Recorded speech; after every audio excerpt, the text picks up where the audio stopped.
What's going on, guys? Welcome back to the You Know Ball podcast. I am your host, Troll Bro Dude. And today I want to talk once again about our partners from Underdog Fantasy, the newest and best place to play fantasy sports and win big prizes. So we have our Slop season contest going on right now. You can guess in the link in the description where players will be traded. We also have Slop Fest coming up on the You Know Ball YouTube channel that Underdog will be supporting as well. And then in addition to that, you can use our $100 deposit match code SLOP. That's SLOP. We're slopped up. We're all the way slopped up, slopped and screwed right now with Underdog. And we are just going to keep this thing going throughout Slop season. You have about 2 weeks left that you can make your guesses if you want to win up to $500 in the Slop season contest. Until then, we're going to be doing our fantasy drafts for the NFL playoffs. We'll be doing NBA ones as well. And then as always, you can do the pick'em on there and win up to 20 times your money on any given night. So link in the description for that. Supports the podcast. All great all around. Slop season with Underdog is going to be fantastic, folks. So, Sam.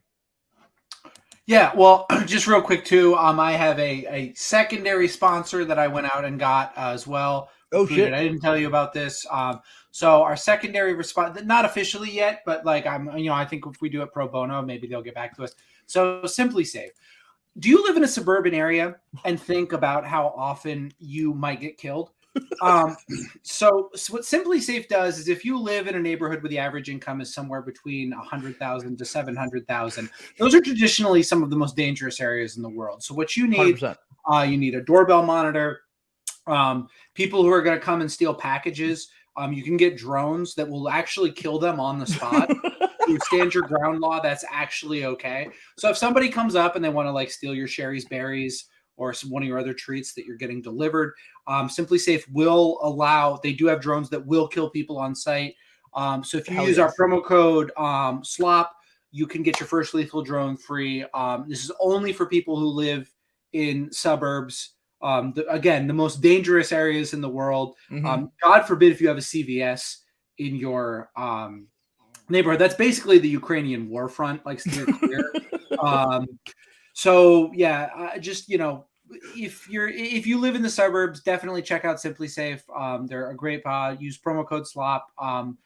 It probably won't work at first because they're not an official podcast, but just to kind of. Because I know people listen to these in retrospect. Yes, and I'm sure they'll sign up after hearing this promo. So yeah, 100%. Yeah. Thank you. If you're out there, Simply Safe marketing team. If that was the pitch, we'd be happy to partner with you. I know you support some of our favorite podcasts, and we just want to keep the upper middle class safe. So yeah, my big problem was like with listening to your ad reads. I realized you had like too much in subtext, so I just wanted to make it a little more overt. And I think this will hit a lot harder. Yeah, right. Because a lot of these people work in STEM. They're not like they didn't like take English classes where they're Moby Dick is it's actually Ahab's obsession. You need to kind of spell it out for them a little bit more. Yeah. You got to tell them straight up. Right? Yeah, vaporize the package stealers. Okay. Yeah. All right, let's get into it. We have some minor slop. Slop. It's funny because I forget how things leading up to the trade deadline is all teams posturing, things leaking, but not really anything that. And I actually went back and looked at my tweets from last year, and I was basically tweeting all the same stuff like, it's always the same regurgitated things over and over. But that's kind of how it is until the week of the trade deadline when things really start getting moving. Last year, by this point, we didn't have any trades, any real trades. As of about a week and a half before the trade deadline, Karis LeVert did get traded to the Pacers in that deal. From the Pacers to the Cavs in that deal. But other than that, the trades mostly come the week of the trade deadline. But we did have some minor stories that came out this week after we recorded last time when we went in depth on all of the slop that dropped recently. But the main thing here that we want to talk about is Luka Doncic and the Dallas Mavericks, which we have talked about before. We've kind of talked about how they're in a weird situation right now. But this week, a report came out from Tim Mcmahon that basically said that Luka Doncic is pressuring the front office to make some upgrades before the trade deadline. So, did you see Marc Cuban's response? No, he was very excited. He was basically like, Tim McMahon is way off base. This is completely fake. Awesome. Fake news, like all of it. Which Tim McMahon famously known for rocking the boat in Dallas. Yeah. Tim McMahon famously known for just making stories up off the top of his head, especially about the Texas teams. I mean, look, do I think that Luka is desperate? Do I think that I'm sure that he knows how good he is. He knows that if they go into any playoff series, they're going to have a chance just due to the fact that he is as good as he is. But I also think that he knows that he needs to be fresh and healthy for the playoffs. And right now, the way that they have kind of been playing is running him into the ground. And he probably needs someone to fall back on, similar to how he did last year with Jalen Brunson. And now we're getting to the point where is Jalen Brunson coming back from injury here soon for the Mavericks? Or they just got all year with an injury. Yep, they just got Josh Green back. They just got Dorian Finney-Smith back, and they get Jalen Brunson back soon. So don't worry about that. I know we've hit on this a billion times, but that was just so fucking stupid for like no reason. That was like such a boneheaded. They deserve to lose Luka for that. I'm sorry, like that is just such a cheap like. That's cheap. You're Marc Cuban. You're pretty rich. Like, why are you? You're not the richest shark, but you're up there. You're like, I don't know. Like, and also he's like kind of swaggy. You know what I'm saying? He is our swaggiest owner. So like, why is he hiding from spending money? Like, I don't know. It's not what Marc Cuban needs. Like, he's kind of been known as the guy who like takes care of his guys and like wins at any cost. And like, that's not coming through anymore. Like I'm going to be honest. I don't know if they've ever gone into the luxury tax. Like I don't remember it. Yeah. If anything, all I remember is them dodging the luxury tax forever. If there is one player to go into the luxury tax for, it is certainly Luka Doncic. Mm-hmm. But I'm not sure they ever did it with Dirk Nowitzki. Maybe they did. They disassembled that finals team basically immediately when it happened. I forgot about that. Yeah. One of the weirder post-finals teams where Tyson Chandler just went to the Knicks like the next season. Is that what happened? They just didn't pay Tyson Chandler, if I remember. And he won Defensive Player of the Year.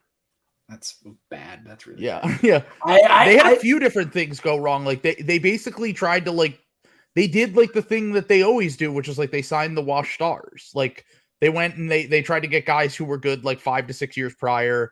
It didn't work. And they basically just kind of fell apart after that. I forgot about because I think that escapes my memory because like there was a plan, right? Like the plan was we're gonna get Deron Williams and Dwight Howard. Like you know, like that was like the cap space.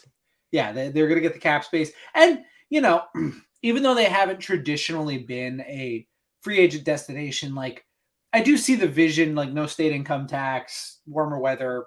Like it's a gross place to live if you're an NBA player, but like you've at least got those things going for you. Like it's worth a shot. It's not fucking, it's not like, I don't know. Oklahoma City.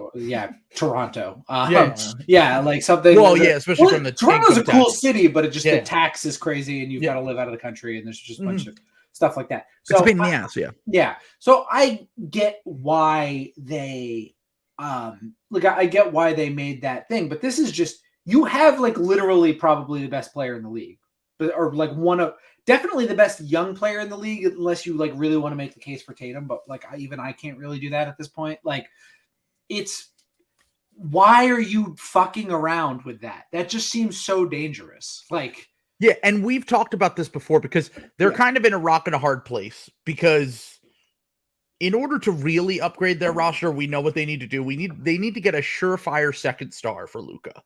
Mm-hmm. And as much as I like Jalen Brunson and I think it was stupid to let him walk, mostly just because you don't let a guy walk when he's coming off the kind of year that he had. Like, you go above and beyond to keep that guy if possible. And in the first place, even if you had, like, one of the things that people always say is like, well, he fell out of their playoff rotation. And I'm like, okay, so you're not going to give him a $55 million contract because he fell out of the playoff rotation the year before? Like, how many guys fall out of playoff rotations that make $12 million a year? Like, the original offer that was on the table was like 12 to 14 million. Like, it really was not enough money to like justify not re-signing a good player, even if he maybe fell out of the playoff rotation for one series. Like, I just didn't understand it at all. But that's like 125% of the mid-level exception. Exactly. Like it's like really not that much money. That's like outbidding. You're telling me that they couldn't just like, and like, once again, a good player. Like, not every team's goal is to win the championship. Every team, like, Brunson would have had more value on other teams in the way that he has value on the Knicks right now. Like, did I think he was going to be an all-star? No, but I always knew he was. I always thought he was like a top 60, 70 player in the league. Like, he was a good player, and in order to, like, that's just what guys get paid. Like, guys get paid way more than that now, if anything. Like, and I think that they've played the game where they're a little bit that they got burnt by the Porzingis thing.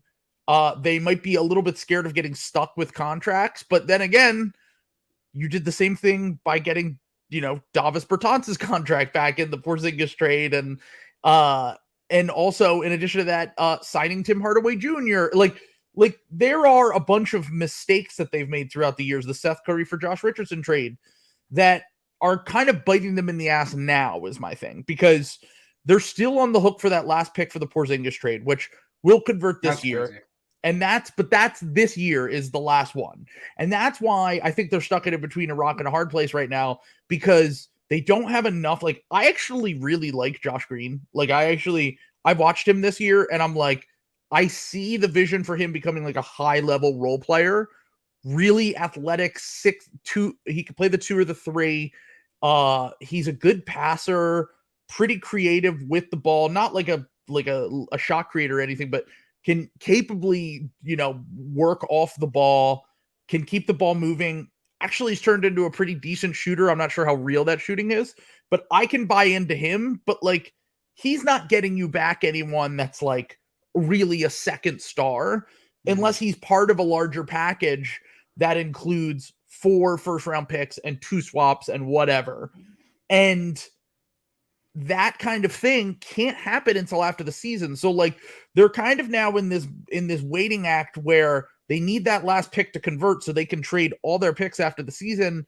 But they also have a superstar who's like, hey, I'm fucking dragging us to the Western Conference Finals. I need help. And, actually Christian Wood's been pretty good for them. Defensively, he's always going to have his issues, and I'm not sure if that fit will work, but like, he's certainly a talented offensive player. And, I think they have enough adequate role players to make some noise in the playoffs.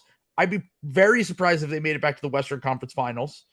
I wouldn't be surprised if they won a series because they do have Luka, but there really is I just don't see a single trade out there that makes them better this season where they don't give up draft capital, and it is in their best interest to not give up draft capital.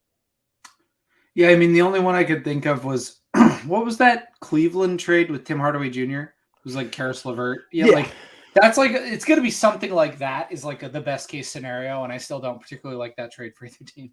So, I mean, that's just kind of what happens when you get.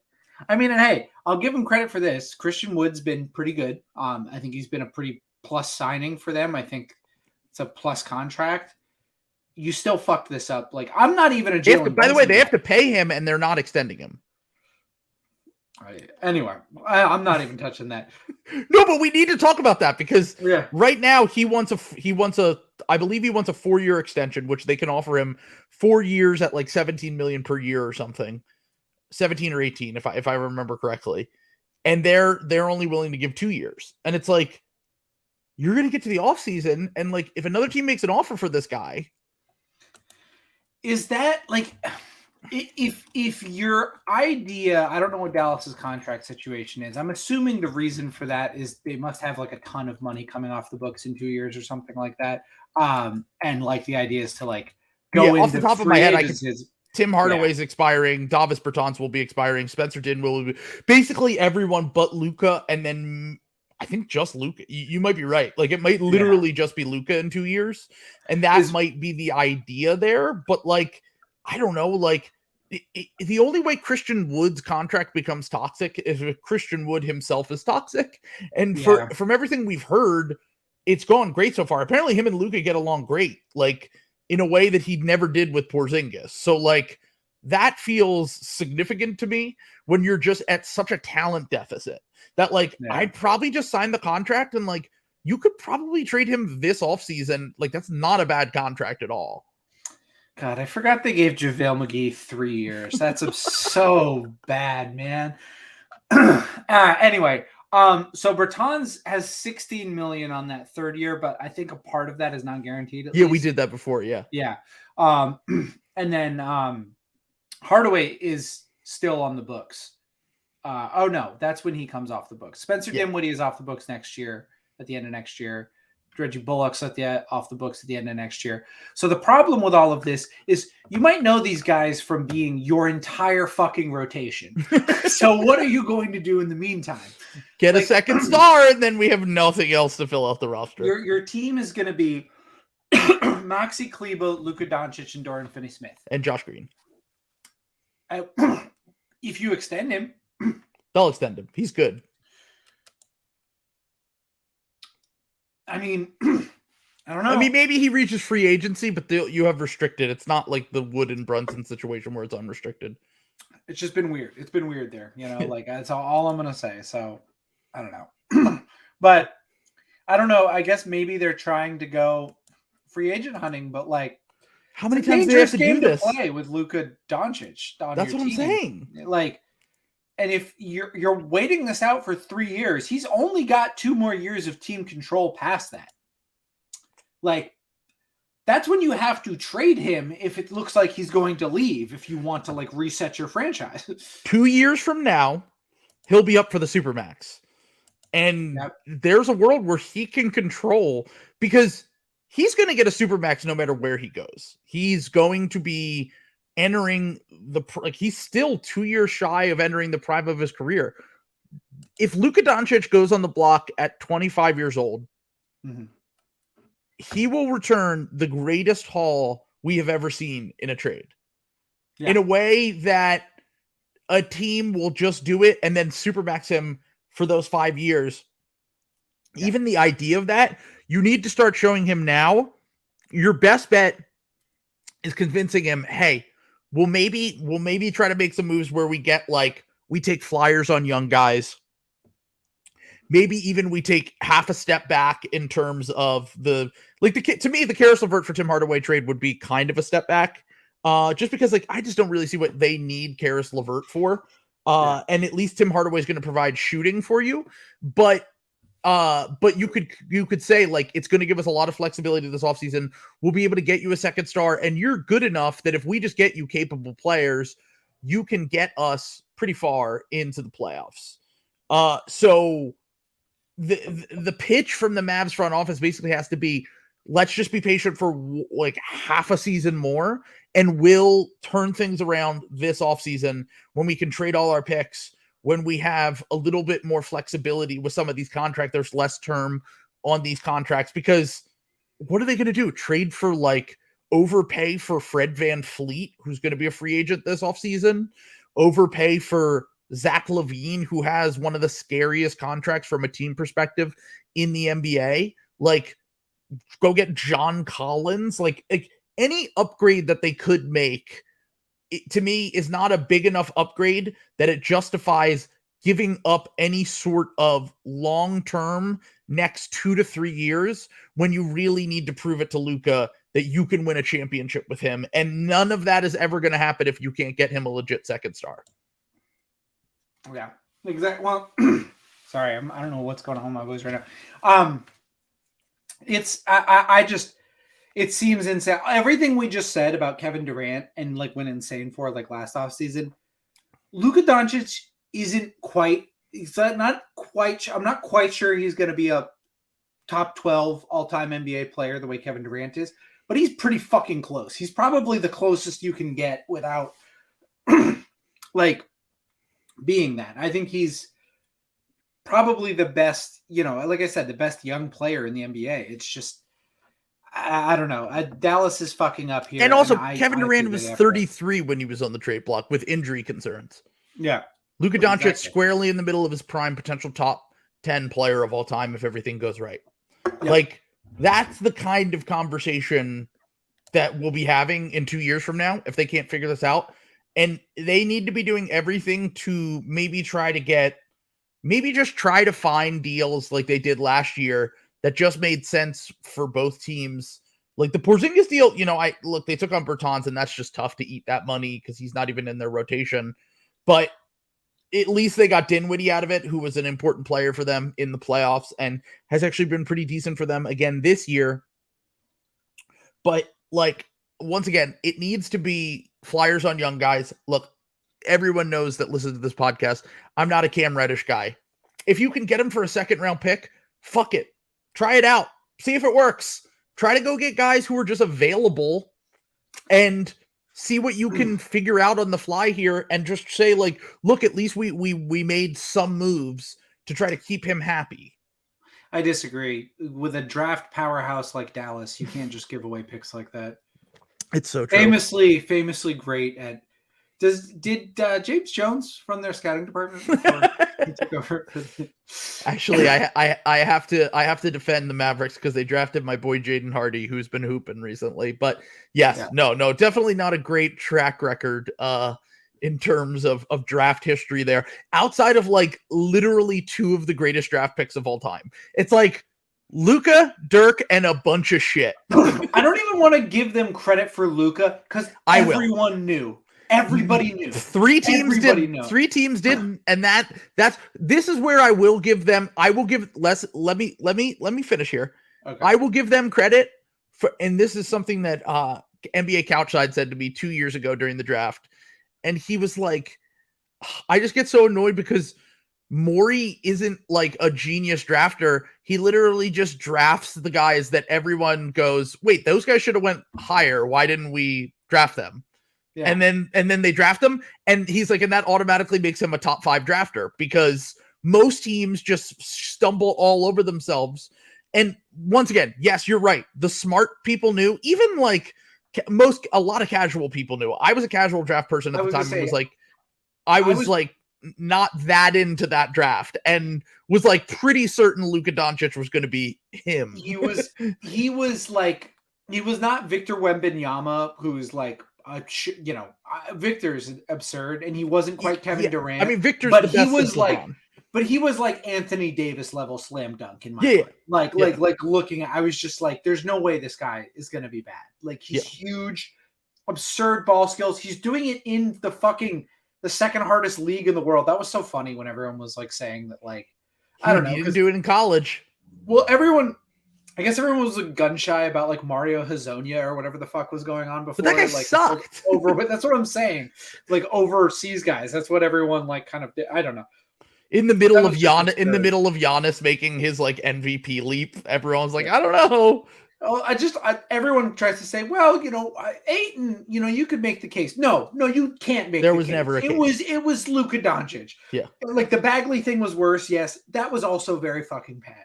Even if you take if you take positional value into consideration as well, if you hit on a center, unless they're Joel Embiid, Nikola Jokic, Anthony Davis, it largely does not matter. Can you imagine if the Suns had Devin Booker and Luka Doncic at the same time?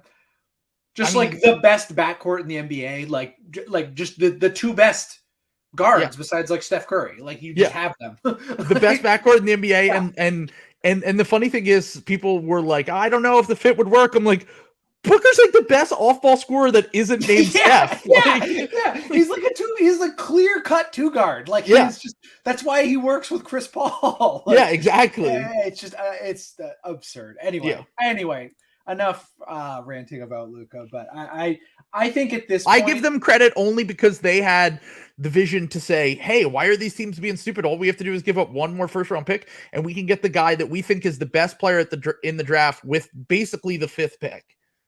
It's funny that Schlenk is the one that gave him up and got that pick, and I think his case ended up being the most defensible because on draft night I was like, "That's ballsy," and I don't like it. Yeah, but it's. But in fucked up retrospect, they got what the third or fourth best player in the draft, and they got a future pick to try to take a swing on a wing.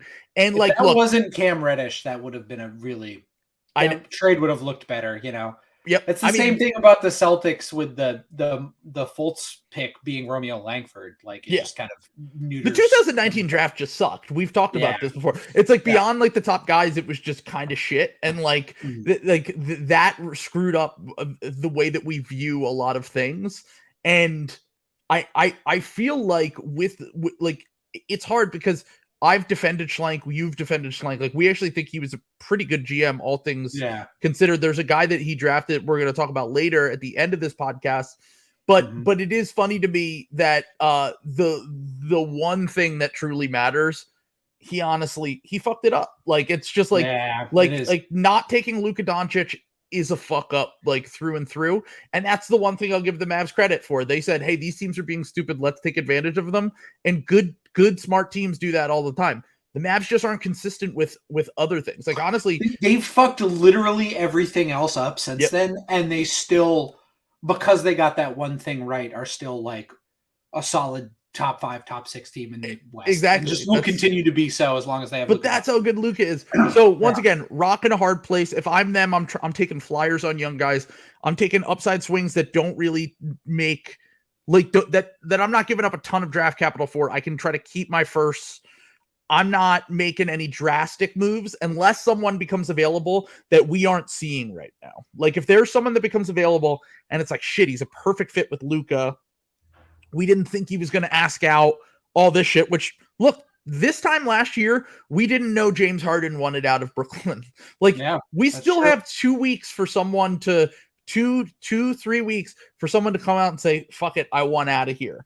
And if that happens, then that changes this whole conversation. But for now, I'm trying to stay as patient as possible, remain competitive as possible. And then this offseason is when I take my swing and vault us from competitive, good team to contender. And like, I'm trying to get Paul George. I'm trying to get Jimmy Butler. I'm trying to get someone that is just a wing, a two-way wing that can fit with Luka, that will just be good enough to be the second best guy on a title team. And I'm not thinking about the, good players, Fred VanVleet, Bojan Bogdanovic.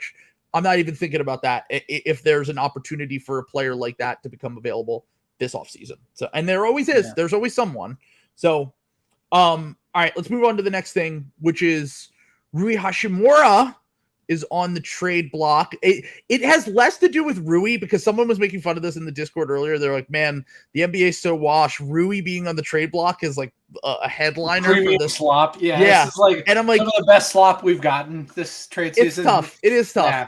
But it has less to do with Rui, who I actually am like, Rui's a little older. He's 24. Like, he struggled so far in his career, but he also had kind of a weird start to his career. He had some mental health issues that made him miss a bunch of time. He seemingly has gotten back to being like a good wing, at least bench scorer, I think. I think that he could help some teams for sure. Can I tell you my vision? Yeah, let me hear it. The Raptors. Oh my God. Masai. 7-foot wingspan. Yeah. A big wing that is just has zero tools and can't score at all. Like, hold on. He can score, but that's all he can do. That's the problem. I mean, hold on. It's bagless though. Bagless scoring. It's all physical. It's all right, now, well, I know he makes $5 million a year, so now I got to get in the trade machine and cook up some the Raptors, some Raptors some Rui Hachimura, to the Raptors trades. Well, it's actually kind of interesting, only because well, yeah, I mean, that's. If they though, that's the thing. Like, what value do we think that an expiring? So first off, you wanted to say something about this from the Wizards' perspective of, like, we're just talking about trades in general. Yeah. and like how they leaked this, because they leaked it as like, we want to pay Kyle Kuzma this offseason. So Kyle Kuzma's not available, but Rui Hachimura is available to clear up the logjam. And he's also expiring. He's going to be a restricted free agent this summer. So what was your take on that? This is like a masterclass. Like, this is like not even like a TEDx, like a premium TED Talk on like how to fuck up winning like a completely lopsided trade. I've never seen a team win a trade as cleanly as the Russell Westbrook trade and have like all of the value gone in like 2 years. like all of the positive value just totally fucking gone. Didn't recoup any of it, didn't roll any of it forward, just fucking sucked out into the vacuum and just fucked up. God, they suck. God, they're got rid of bad. Kentavious Caldwell-Pope for Monte Morris and Will Barton. Will Barton probably not going to be with the team much longer, I would imagine. He's looked very injured and old. Monte Morris is a good backup point guard, but I don't really know the value of a Monte Morris in the modern NBA, to be completely honest with you. And then Isaiah Todd is the pick that they got. Hasn't played for them at all. They've completely whiffed on draft picks, as we talked about before. It's getting to the point where the Johnny Davis thing is crazy. He averaged over the last few games, he averaged 2 points a game in the G League. They are so, and even like beyond this Kuzma, we're going to overpay Kuzma to keep him, basically. Like, Rich Paul now has the Wizards over a barrel, and he can say, if you let him walk for nothing, it's exactly the same thing that Tobias Harris had a few years ago. I do think that Kuzma is a little bit better. He's also a little bit older than Tobias was at the time, I think. But I do think that Kuzma is better than Tobias was then, or at least more effective maybe on a winning team because of the defense and the rebounding in addition to the scoring stuff. Yeah, right. But now Rich Paul can say, all right, we want $35 million a year for 4 or 5 years.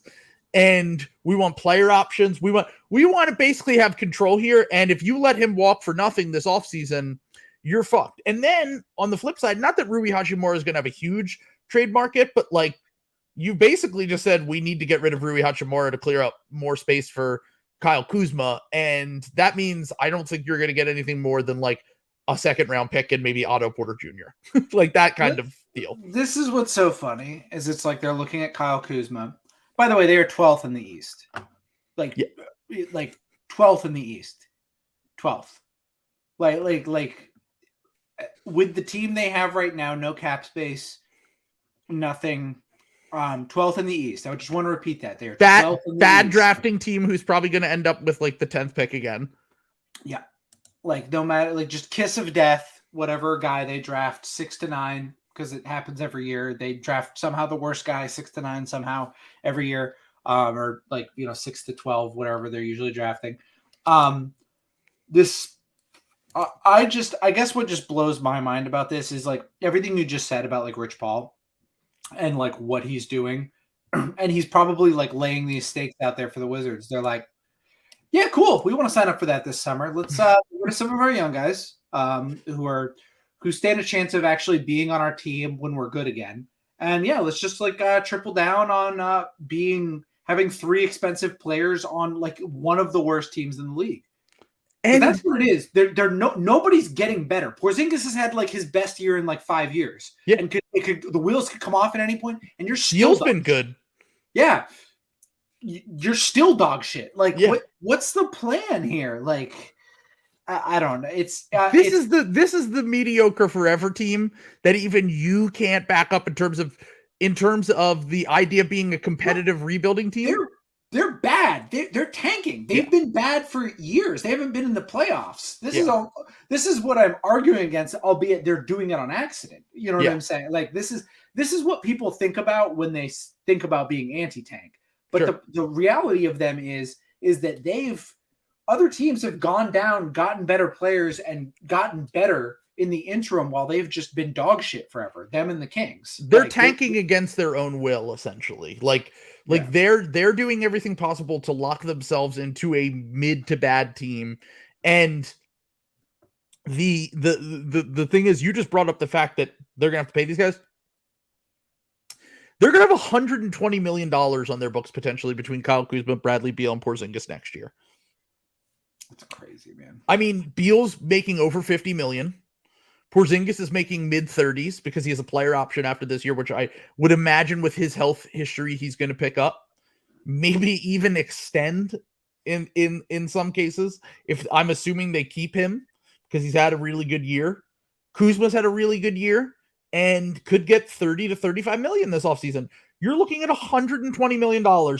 The entire cap, all cap space, literally the entire salary cap, basically, on three guys who are not making the all-star team this year. And haven't made an all-star team. Kuzma never. Porzingis once, like 5 years ago. And Beal once or three times and hasn't in like over 2 years, I believe. Like, you're now talking about locking yourself. And a Wizards fan said to me, would you rather be stuck with this situation or Doc as your coach? And I was like, I'll take any coach in the NBA over being locked into three non-all-stars or three sub-all-stars, I should say, at $120 million with no young players on the team, with no avenue to getting better because we can't draft for shit. We can't develop for shit. Like, I even like some of like I like Corey Kispert. I think maybe Rui or Denny could have like okay careers, but like they don't inspire any confidence in terms of like most teams can look at their bench or look at their young guys and say, hey, at least we have this guy. The Wizards can't look at any of their young guys and say that. Yeah. Corey Kispert has probably looked like the best of all of their young guys. And he looks like a late first round. Like he looks like a 26th pick. He's a fifth starter. Like he's like a fifth starter bench shooter. Like he's good, but like he's not like on a really good team. He's probably not playing starters minutes. Yeah. Like that's just kind of the reality of the situation. And like maybe if their goal is to make the play-in every year, which honest, I made a joke and I said 120 million to lose in the play-in, and then everyone was like, "You think they're going to make the play-in in the East?" Yeah, they're not going to make the play-in. They're the third worst team in the East. Like I'm convinced Orlando's a much better team than them still, even though I know you keep making fun of me for thinking they're good. But like I really think Orlando's going to finish way ahead of them. And probably the Raptors. What, 3 games back from them right now? Yeah, and the Magic, while they don't have incentive to make any moves to get better at the deadline, I think you could make the same argument for the Wizards. To be honest, they've had some pretty iffy health things, but also they have injured players. Like Beal's hurt a lot and Porzingis is hurt a lot. Like that's just kind of the reality of their team. The Magic have had some bad injury luck to start the year, and I do think that like. Look, the Magic are actually a +10 with Paulo Banchero, Franz Wagner, and Wendell Carter when they're all on the court together. But to be fair to the Wizards, when their guys are healthy, their starters are actually a very big plus. They have no bench depth. They have no lineups that are interesting beyond their starters. They're just stuck in the middle in a way I've never seen before. Pull up Jonathan's comment there. The last one. Yeah. The Wizards are in operation by the CIA to use basketball players to gain information on foreign diplomats. That's why the Johnny Davis pick is so shocking. How did they not take Ousmane Dieng? They only draft foreign players. This must be like some sort of like effect. Like this must be some sort of play to like, I don't know. There must be like some Scandinavian myth where like to watch a man die the death of ego 1,000 times in front of a Colosseum is the greatest honor. So they did that to kind of like just appeal to like the Danish, royalty when they bring them to town. Just like a truly awful experience. Yeah, I guess that's like Germany. Like the Germans don't like to be happy. So yeah. Maybe that's the angle here when drafting Johnny Davis. Parm's been saying they drafted Rui. They got to trade Rui for another international player because once you get rid of Rui, then you really only have Denny and Porzingis left. because as he has pointed out before, they are a scheme to sell jerseys abroad. Rui, they drafted the first Japanese player, the first Israeli player, to my knowledge. They drafted. They basically, they got rid of a Latvian in Bertans, and then they traded for another one in Porzingis. And as someone tweeted at me when I said they need to trade him they need to trade Rui Hachimura for Furkan Korkmaz so they can sell jerseys in Turkey, and they have the same contract. And someone said that's sweet Turkish appreciation night money. Turkish culture night. I mean, well, they could play both sides if they get Furkan Korkmaz and then they also sign Enes Freedom. You could have the Gulanist Turks and the AKP Turks both represented like in the same thing. So they won't talk to each other at all, but yeah, something bad might happen in the stands, but you could get both sides of everybody on there. He's certainly the place for that. Here's the Rui trade. Okay. Rui in the first round pick to the Bucks for Thanasis Antetokounmpo. For Greek appreciation night. You get Greek and Nigeria. Well, you got 2 and 1. And you're bringing in a star, like you're getting the Antetokounmpo, like it's like when guys like are grifting. You ever see like Kobe like Jazz jerseys that say like Bryant on them? Yeah, it's like that same type of sales pitch where it's like they think you don't know what's he got, like make him wear 34, like when he comes in, and it's like, oh yeah, this is I love this idea. Just scamming like on a level that's never been seen before. Yeah, no, we need this to happen. Make it happen, folks. Yeah. Let's go. Right. That's why they're giving up a first. You're making that money back up. By the way, I'm watching Celtics Warriors in the background. Yeah, I have it on in the background. I have some sad news to report. As someone who hates Jordan Poole. Jordan Poole has clearly seen a baddie courtside. And the baddie he has seen is Dave Portnoy, I believe. So this is what has happened. He has seen that Dave Portnoy is the baddie that Jordan Poole has seen, and he's going off. He's seen a smoke show of the week. The smoke show of the week is Dave Portnoy, and he is going off. He was doing the one bite thing on the sideline, and Poole was like,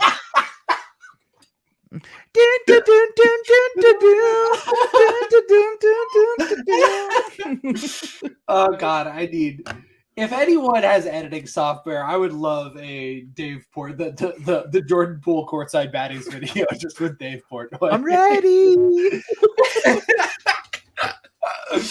Oh Jesus Christ. All right. So that is the end of the preview of this episode. If you want to listen to the whole episode, we're probably going to go pretty long on this one. We have a few other things to talk about, including another Tim McMahon report that we obviously believe about Eric Gordon and James Harden. We also have to talk about John Wall talking about James Harden and Kevin Porter Jr. and Jalen Green. We have some Raptors stuff we'll make fun of them for, like we do every episode. And then we also are going to do a top 5 redraft of this year's draft, so the 2020 draft. We're going to debate on who should end up being, so far based on their career, should be a top 5. And then I have some other things that I'm going to pick Sam's brain on. So subscribe, link in the description if you want to hear this whole episode. We'll probably go 2 hours is my guess, like we usually do. So so definitely check that out if you're not already signed up.